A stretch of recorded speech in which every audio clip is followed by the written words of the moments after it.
relativamente bueno, prácticamente gana lo que ganaba mi jefe en ese entonces, y entonces después pasa otro grupo de personas que ya no cobran 1.000, ya cobran $2.000 de mes, y ya no te voy a hacer la conversión, eso ya te toca a ti, que te emociones con la calculadora, y después pasa otro grupo de personas que no cobran 2.000, cobran 4.000, después pasan los que cobran 10.000, los que cobran 15.000, 20.000, y terminas el entrenamiento con una chica diamante azul que cobra $40.000 de mes. Y entonces, obviamente, yo desde mi postura, desde mi conocimiento, desde lo que creía que sabía muy bien, comienzo a emocionarme, pero también a surgir esa pregunta que te digo, y era el cómo es posible. ¿Cómo es posible que estas personas que mueven producto de la fábrica al mercado utilizando diferentes estrategias puedan llegar a facturar tanto dinero? Y es por donde quiero iniciar este seminario, es por donde quiero iniciar esta información, y es explicándote cómo si es posible llegar a cobrar tanto, cómo si es posible llegar a tener utilidades tan elevadas. Así que empieza a escribir desde esta parte, y para poderte explicar cómo funciona o ese por qué si es posible, resulta que, como te explicamos el día de ayer, existen unos productos, existe una fábrica y existe un mercado, ¿verdad? Y obviamente cuando una fábrica quiere llevar un producto de ese punto hasta el mercado, necesita tener un sistema de distribución. La compañía con la cual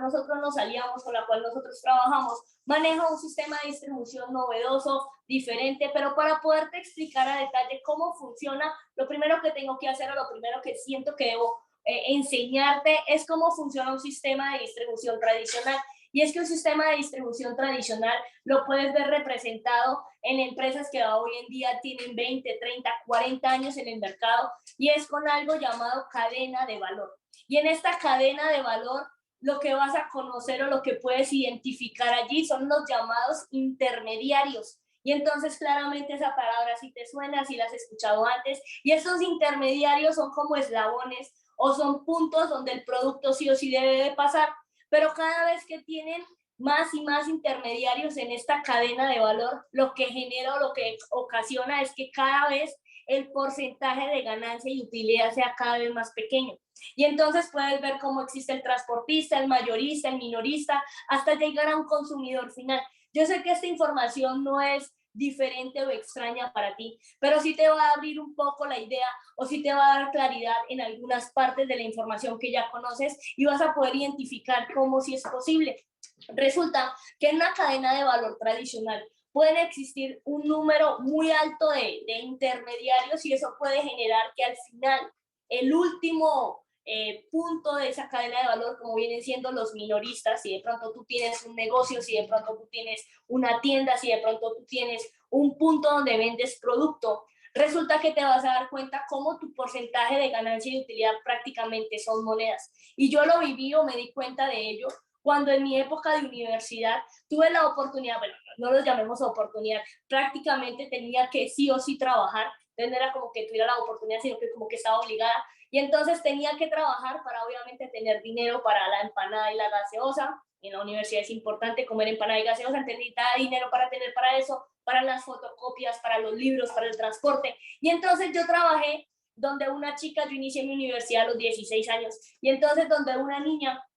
podía trabajar prácticamente era o de mesera o de tendera o de, bueno, qué sé yo, vender dulces en la misma universidad. Yo utilicé la de tendera, fui tendera en un mini supermercado de barrio, trabajé allí, era la que hacía todo, ponía precios, era la cajera, era la que hacía el aseo, y entonces manejaba todo lo que era el mini supermercado. Resulta que cuando llegaban los proveedores, uno se da cuenta que hay productos que tienen mucha más salida que otros, hay productos que son mucho más consumidos, que son normalmente los que llaman de la canasta familiar. Y en Ibagué normalmente se mueve mucho el arroz. Claramente somos ibaguereños, somos tolimenses, y somos de la cultura o del pensamiento que almuerzo sin arroz,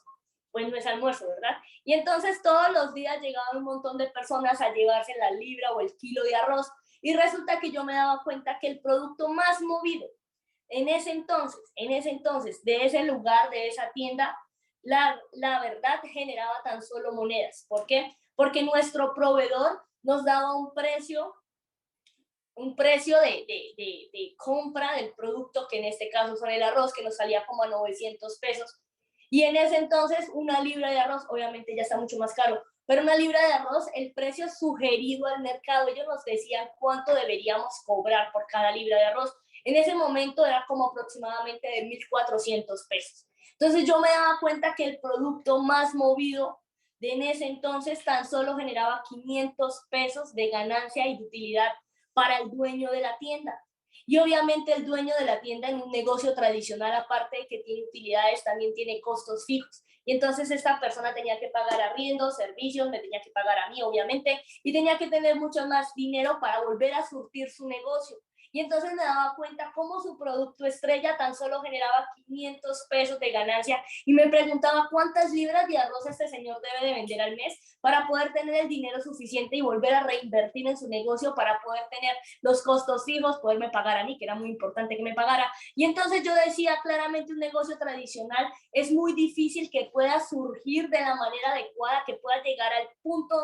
donde el dueño, donde el empresario quiere que llegue, y es por estos porcentajes de ganancia y de utilidad que le pertenecen. Ahora bien, lo que hizo la compañía para nuestro sistema de distribución y poder renovar un poco las cosas, los conceptos, la manera, es que claramente lo primero que hizo, la primera decisión que tomó, es eliminar a los intermediarios. Es decir, ya no está el transportista, ya no está el mayorista y ya no está el minorista. Tan solo van a haber dos áreas, dos partes en esa cadena de valor, en ese sistema de distribución, pero no funcionan de la misma manera que te expliqué hace un momento, no funcionan de manera tradicional. Y es que nosotros no somos como tal un intermediario, sino más bien somos un puente. ¿Por qué somos un puente? Porque no somos vendedores. Y entonces más de uno acá queda choqueado, me va a empezar a mirar raro y de pronto hasta me va a empezar a escribir en el chat y me va a decir, no, Aleja, yo considero que sí somos vendedores porque utilizamos estrategias que generan que alguien compre un producto.